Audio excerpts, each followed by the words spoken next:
Welcome back to Just the Facts, the weekly vidcast from factcheck.org. I'm Emmy Kalawale, and this week we're going to talk about John McCain and the budget. But first, let's start off with a little logic quiz. Clouds are white and fluffy.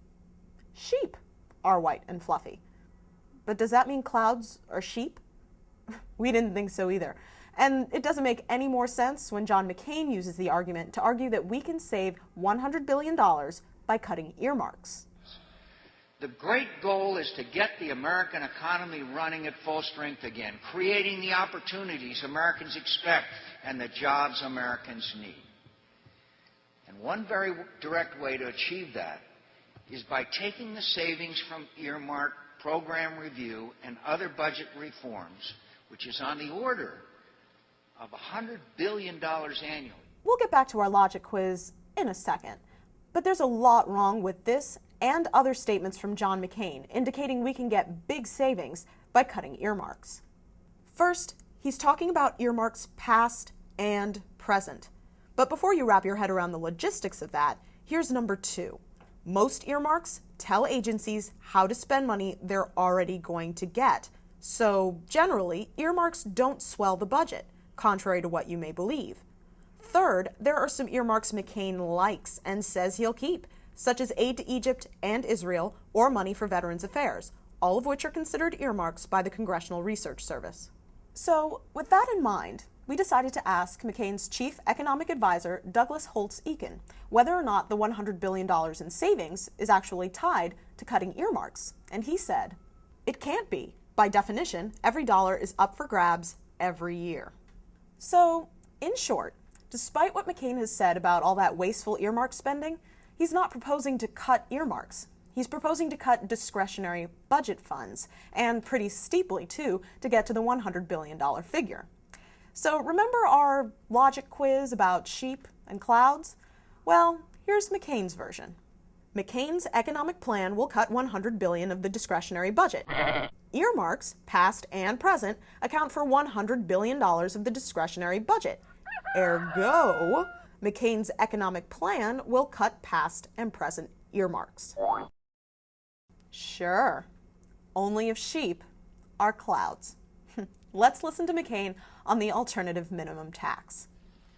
I will also send to the Congress a middle-class tax cut, a complete phase-out of the alternative minimum tax to save more than 25 million middle-class families more than $2,000 every single year.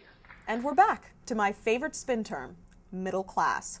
We've already reported that when it comes to defining the middle class, the boundaries are pretty elastic. So, who does McCain count as middle class?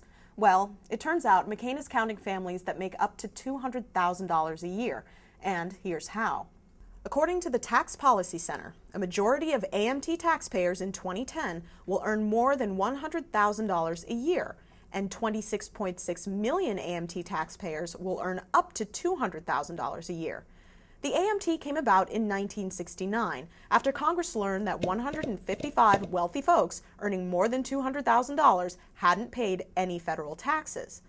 If the AMT was indexed to inflation, it would only be affecting those who made about 1.2 million or more a year today. But it's not indexed. So the number of people hit by the AMT has grown substantially, and it's estimated the percent of taxpayers slated to pay the AMT in 2010 more than doubled after the Bush tax cuts were implemented. So McCain's 25 million middle-class families includes families making as much as $200,000 a year. And according to his economic advisor, Douglas Holtz-Eakin, their savings would be $2,000 a year on average.